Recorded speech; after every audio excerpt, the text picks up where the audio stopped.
Well, a very good morning. Welcome to Leopardstown. You've read the column, you've seen the show. Now you've your chance to get involved and discuss everything going forward towards Cheltenham. It is the Road to Cheltenham show. I'm Kevin O'Ryan. I'm going to introduce you to my panel, which needs no introduction. Right alongside me is Jane Mangan, our very own Racing TV panellist. We've Ruby Walsh, and of course we've even decided to bring Lydia Hislop over to Leopardstown for the afternoon.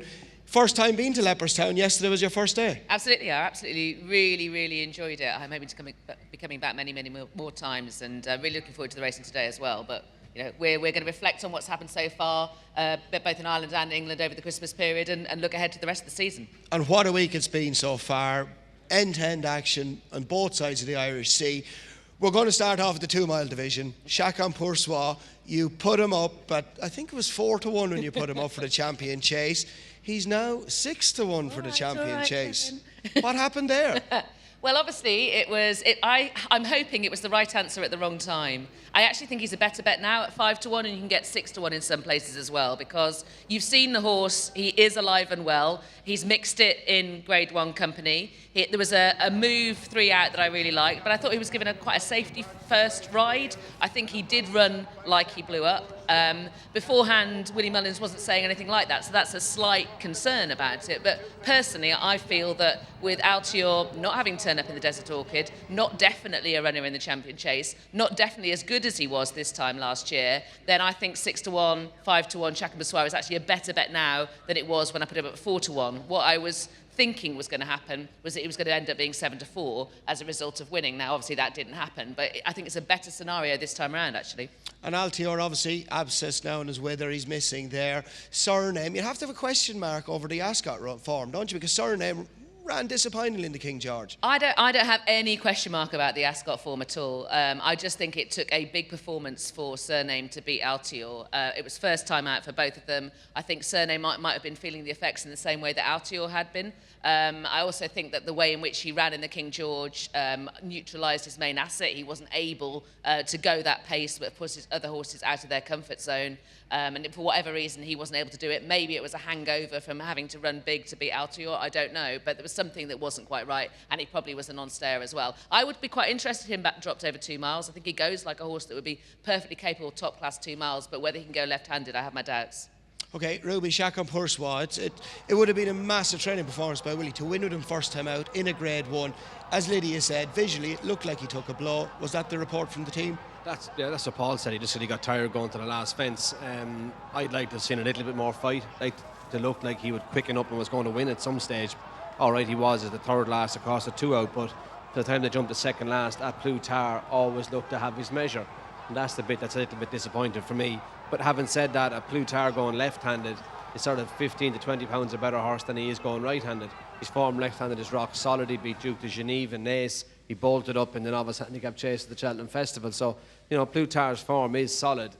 And in hindsight, looking at it, he was overpriced here on Friday, I think it was. The days of the weeks are all mixed up at Christmas.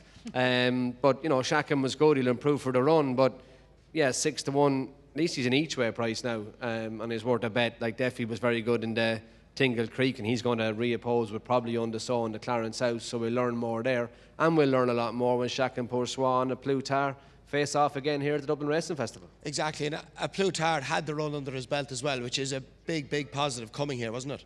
It looks to be. A lot of Willie's horses that are running first time out are getting a bit tired. You saw it yesterday with Ken Boy, with Chacun Pour Soi, and a few have underperformed, you know, and different times of the year, different trainers have their horses peaked, and Henry's and Gordon's are in terrific order right now. Lydia, a Plutar, I thought he was tailor-made for the Ryanair. Obviously, it's a head-scratcher for connections now. Seemed very effective over 2 miles the other day. Do you keep him to a champion chase, or do you head for the Ryanair? I liked Henry de Bromhouse's first instinct of sticking for the Ryanair. I think it will be pivotal what happens at the Dublin Racing Festival when he comes up against Chacun Pour Soi again. It depends on what kind of ground they encounter there as well. I think that they'll make the decision for them. I mean, because he was very impressive. The only difference is, Kevin, and even though he won over 2.5 last year at the festival, that race was on the old course. The Ryanair's run on the new track, which is more of a stamina track. And a Plutar, when he's gone up in trip at Punchestown, albeit going the wrong way around, was disappointing. Okay. Jane, your thoughts on a Plutar? I think the Ryanair is the logical way to go. I thought when they were going the early part of the race over 2 miles one here the other day, his jumping just wasn't as slick. He wasn't getting away from the back of his fences like he'll have to over 2 miles at Cheltenham. I think Chacun Persois is definitely worth sticking with. I wouldn't be lying down on him yet. My only concern is that Ordinary World turned in with them, and I don't think Ordinary World will be down at the starting time for a champion chase. So he will have to improve a lot from that, but connections suggest he will. It's only the third time we've seen him in 4 years. He's every right to do that, and I'm willing to give him another chance. As Lydia said, he's gone out in price now. It mightn't be a vintage year for the champion chase, and he might be the value there. And Lydia, finally, we just know how brilliant he is with that performance in the Grade 1 at Punchestown, his final start last season. Yeah, I mean, he was brilliant. There were a couple of horses coming there that had run obviously big races at the Cheltenham Festival, and it might have been a case of their season had peaked already and that they were feeling that they were tired by that, Defi de Soy and Duc de Genièvre. Defi de Soy is jumping smartened up, didn't it, Ruby, from first to second start this season? Because you were thinking first time round he wasn't slick enough or quick enough for the champion chase. Yeah, hugely. When you watched him in the slur chase in Cheltenham, he jumped quite high and arched his back and got over the fences, whereas in the Tingle Creek he was much lower, much slicker, like a 2 miler should be. But I don't think we saw anything in the Desert Orchard chase in Kempton that's going to propel itself above these. Bundoran, he's a fine old horse, but it's hard to say that he's going to win a champion chase, and he just outsprinted Duc de Genève. So, you know, maybe at a big price each way, Duc de Genève has been steadily improving through the season. Come March and a flat-out race in the champion chase, he might be value each way. If you get a flat-out race in the champion chase, I mean, I don't know what you both think about the horse that is likely to provide that. Onua is the obvious one, but will Henry de Brunhead run him there? Depends on what a Plutar does. If he needs a pacemaker for a Plutar, he'll run Ornua, even though they're different owners, and Henry's going to go mental when he hears that. But no, Ornua does like to bowl, but is he a champion chase horse? No, I don't think so, but he's going to provide some pace. I mean, I just don't know where else it's coming from. Is Duc de Genève quite reliant on soft to heavy ground? I don't think Kempton was that slow the other day, but he does have good form on it. I think he wants slow ground to be quick enough at 2 miles. Okay, does anybody have a view from the audience? Chacun Persois, will he win a champion chase? Do you agree with Lydia Hislop at 6-1 as value? Bernard Condren is going around the roving mic. Is anybody a question for the audience? I just wondering there, Ruby, there about Chacun Persois when he bolted up at Punchestown. The ground that day, Ruby, was way different to what he'll encounter now, usually in March. Usually he's coming up soft. Do you think that will have a bearing on the race? I actually thought soft ground would suit him. He's a very high knee action. He bends his legs like a horse that wants soft ground. He's a slick jumper, but to ride him at home, you wouldn't fancy riding him on real quick ground. He's quite a heavy-shouldered horse. I think soft ground would definitely be a help to him for that reason. Anybody else? What's the best anti-post bet for Cheltenham? Have you done one yourself? Well, Ruby thinks it's Time Hill a few weeks ago, don't you, Ruby? He's already counted the money. I advised him at 14-1 in the Alba Bartlett, and what I saw yesterday in the shallow hurdle would suggest to me that that could be a good price come today, but that's gone, and I would be taking the 20s about carefully selected in the National Hunt Chase before he runs here today. No, carefully selected, an interesting one. I tipped up Epiton. What was You it, did? 33-1? You did. Never had a shilling Everyone's on it. after timing here today. Now it's 7-2 favourite. What a clown. Right, moving on. Jane, next question for you. Faheen rolled back the ears the other day. Brilliant performance. The roof lifted down in Limerick. 13,000 people there to see Faheen. He was brilliant, wasn't he? Great to see him back. That really set the tone for the Christmas festivals, really. That was an out-of-this-world performance. If he wasn't in that race, wouldn't we be all here preaching about Sam Crow and how everything has come to fruition for him? I know we had a horse in it ourselves. He looked very slow against Faheen, and Off You Go, who wasn't even mentioned in the race, is a dual Ladbroke hurdle winner here. And the pace that they went up the back, the jumping was so accurate from Faheen, and he maintained a strong pace. It was as good a novice performance as I've seen for a long time. Everybody was talking about Fakir Duderiz at Fairyhouse. Well, this was just as good. The way he quickened down from the second last to the last, put the race to bed, it was just such an admirable performance. Everybody's talking about his age, but Faheen, he's only had, I think that was the 24th start of his life. It's his 10th Grade 1 win. That's some strike rate when you go winners to runners. a lot of people will say, oh, a 12-year-old novice can't possibly win a Grade 1. Well, there isn't many horses of the profile of Faugheen that have gone this route. And whatever about not having maybe the legs for 2 miles anymore, I think going out and trip, he's really a force to be reckoned with. There was What race nothing. What race would you run him in, Jane? At the festival? I'd go for the RSA. After Angel's Breath, especially getting knocked out the other day, I think this horse. I actually remember when Patrick won his bumper on him. He said he'd never ridden a Gold Cup horse, but if he was to imagine what one would feel like, it was that day when he rode him in his bumper. He's won a point to point. Look, he will stay. I just loved that his enthusiasm was back. Patrick sent him at the last 2 fences, and he was brilliant. It was heartwarming to watch. Ruby, could we see him have an entry in a Gold Cup? I wouldn't have thought so, Kevin, but stranger things could happen. I wouldn't think that Willie's going to pitch him in against the likes of Ken Boy, Alboon, Photo, Presenting Percy, etc., with only 2 or 3 runs over fences. Maybe he will, but I couldn't see it.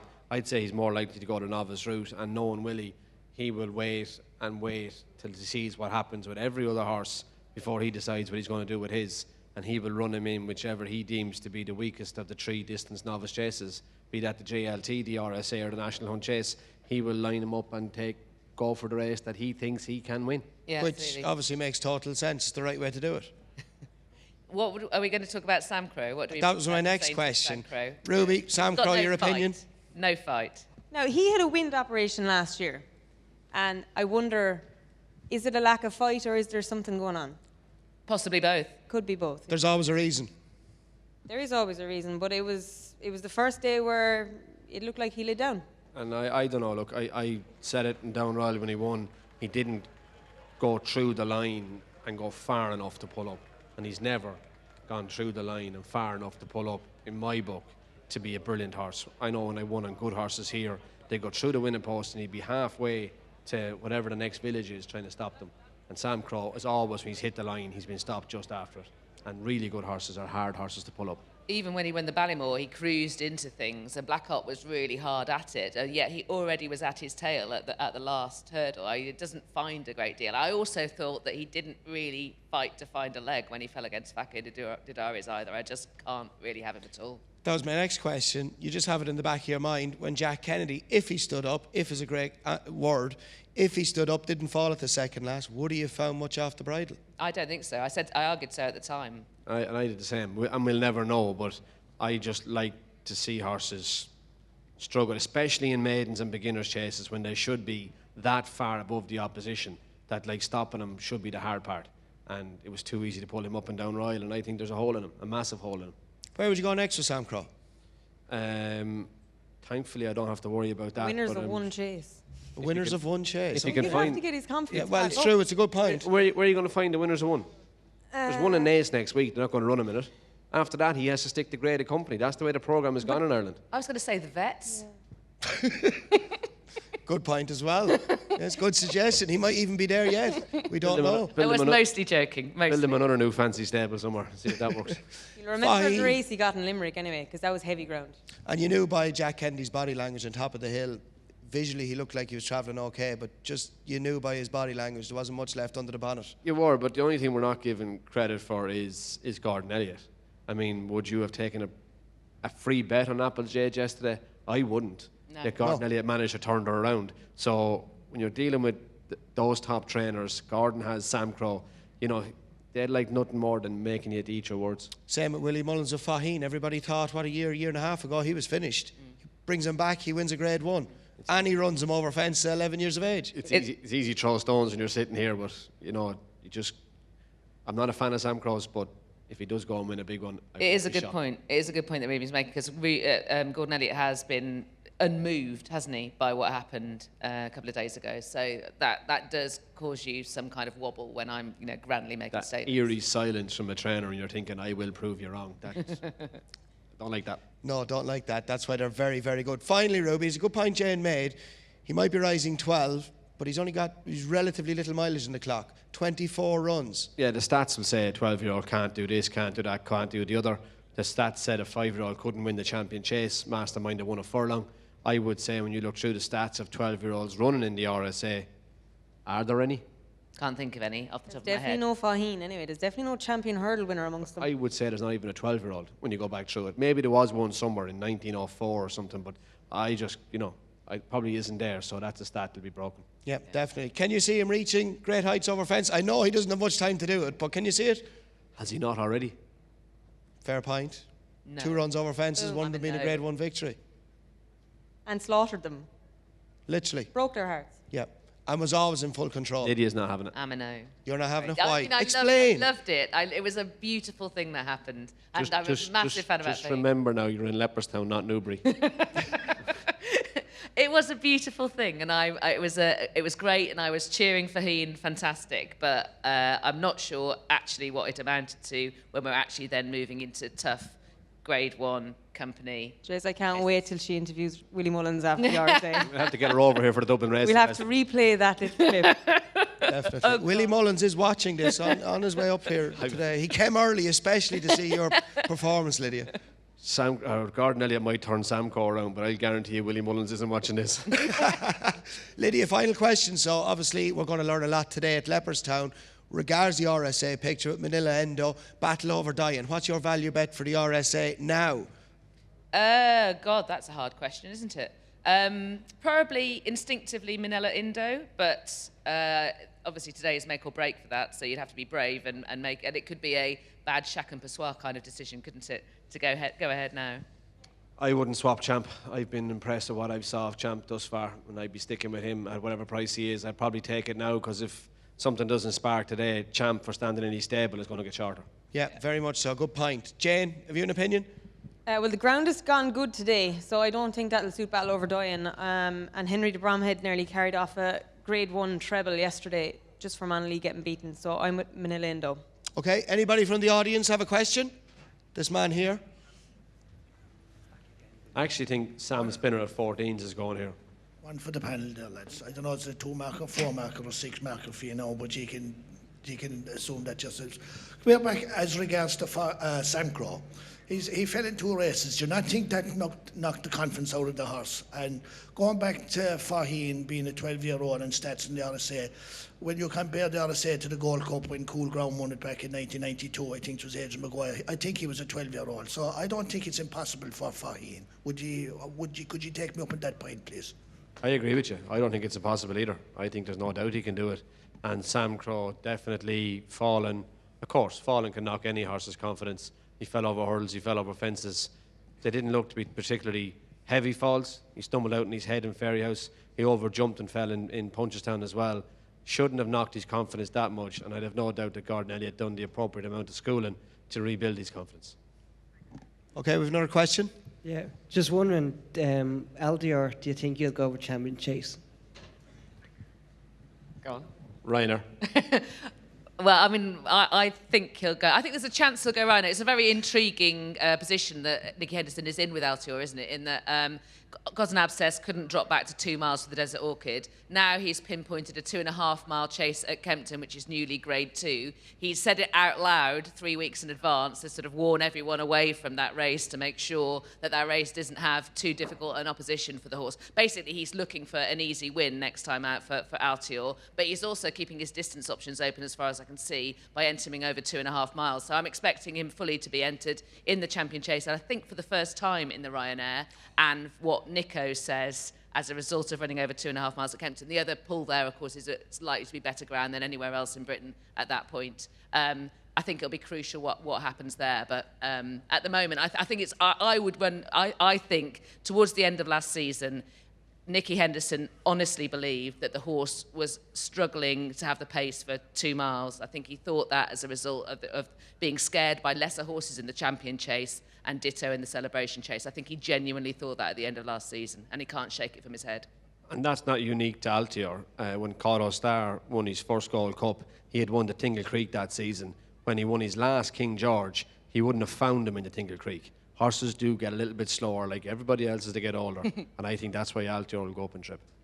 Cheek pieces, Ryanair. Get on. Good thing. Nicky, please, run him in the Ryanair. Any other question from the audience? This man here, Bernard. Sorry. I was in Limerick and the performance of Faheen versus Sam Crow. Like, the race was over leaving the stands. Patrick had Faheen in a lovely comfort zone, and he jumped like a stag. He made one error going up the back. But to me, he gave him a breather at the top of the hill. Sam Crow's not a 3-mile horse, and he's gone to the well too often over 2 miles, and they tried to make a champion hull out of a chaser. So, I would say Faheen and Patrick stay together, because if you look at his previous race with Paul Townsend is as good as yourself, Willie, or Ruby, and he was always a good replacement. But the way I see it is, Willie's going to plan, and he'll get a big day out of Faheen, but I think Patrick will have to stay with him.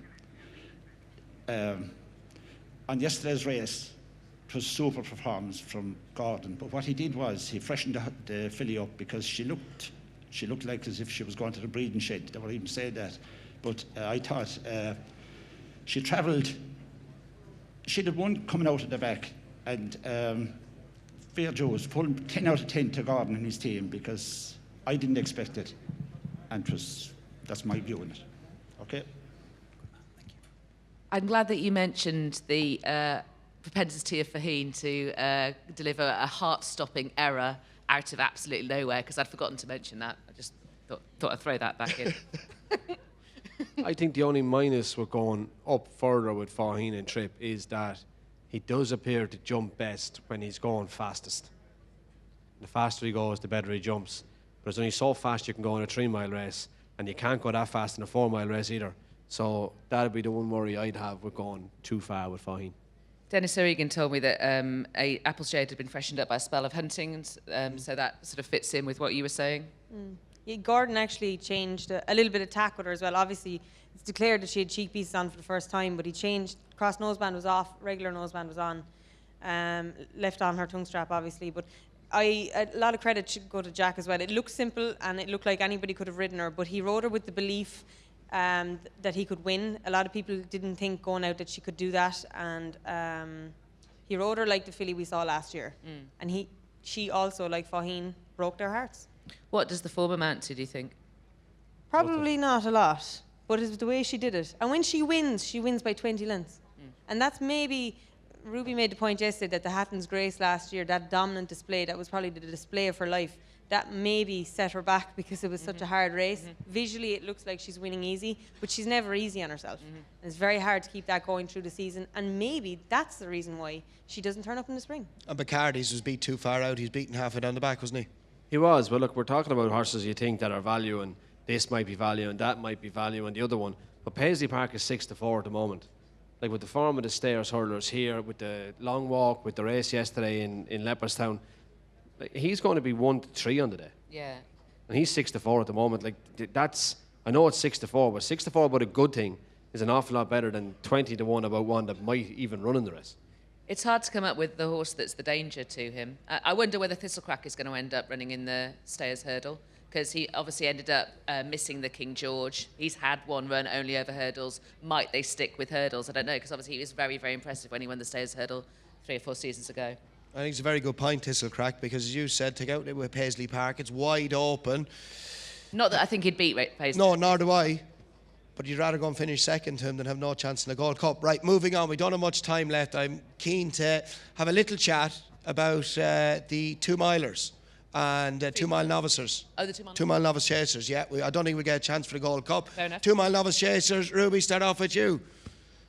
Fakir Dadaris. I thought Fakir was incredible when I watched him in Navan and in Fairyhouse. He got turned over here by Notebook on Thursday. Thought Notebook's jumping was incredible for Rachel Blackmore and Henny de Bromhead.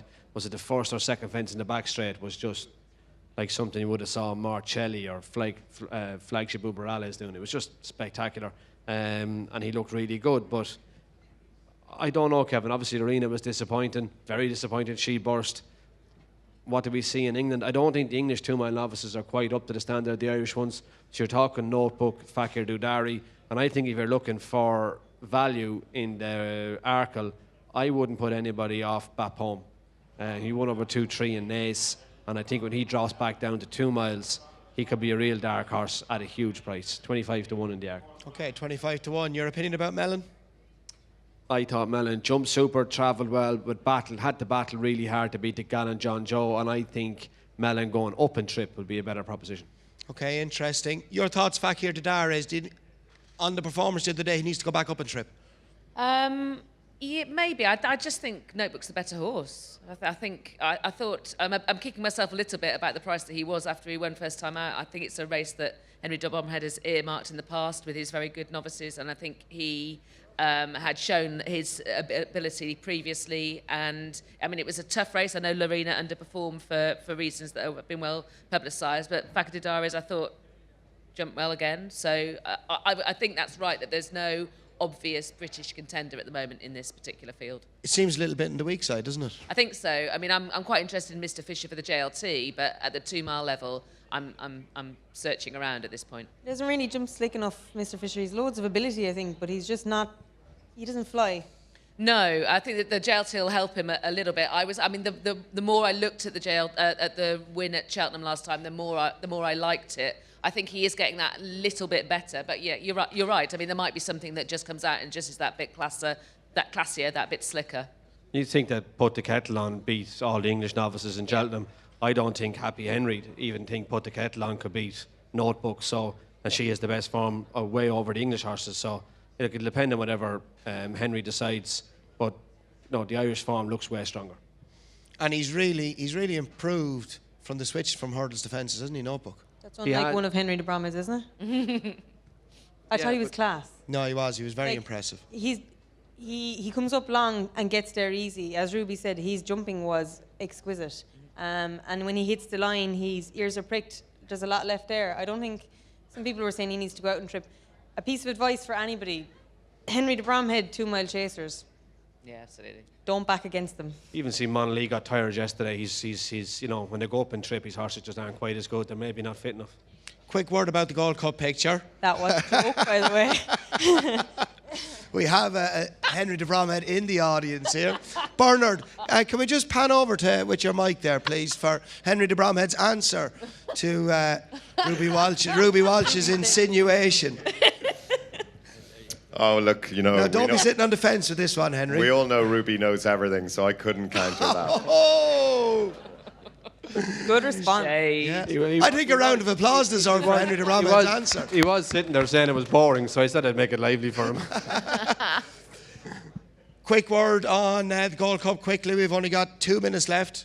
Gold Cup picture, Lydia? I'm confused. Why isn't probably last year's winner at this stage? Delta Work I thought has brought the RSA form back into play, so I'm not completely giving up on my 33's Santini, although he's going to have to completely transform from what we saw at Sandown. I still think that Ken Boy displayed a need to go right, as he did at Aintree when Ruby ran on him. I thought we saw that yesterday as well. I'm sure he'll come on for the run massively, absolutely. Clandis Oboe I can't have at Cheltenham. I thought he was a brilliant winner of the King George. That really stacks up, but that is very much his manner, and the race was set up for him perfectly. But going to Cheltenham is a different thing for him. Value bet in the Gold Cup? At the moment, as things stand right now, the title holder, Album Photo. I thought Monolith for the vast majority of yesterday's race got the best ride. They didn't go that hard, and Rachel was always in the right place on him. I thought Delta worked quick and really well. I think Davy Russell would love another go on presenting Percy, and he came home well. Ken Boy will improve, but like Lydia, I think Album Photo only enhanced his chances standing at home. Okay, Jane, quickly. Yeah, if you can rewatch yesterday's race again, steadily run race, didn't suit some of the horses out the back. And I would take Presenting Percy out of the race. He didn't get a hard race in hindsight. Wouldn't have been suited by the way it was run, and I think he's around 12-1 for the Gold Cup. The Irish money will get behind him. He'll shorten. Yes, I couldn't agree more with Jane Mangan. Presenting Percy for me as well. Ladies and gentlemen, many thanks to Lydia Hislop, our panel, Ruby Walsh, Jane Mangan, and most importantly to our audience here this afternoon for coming and watching The Road to Cheltenham.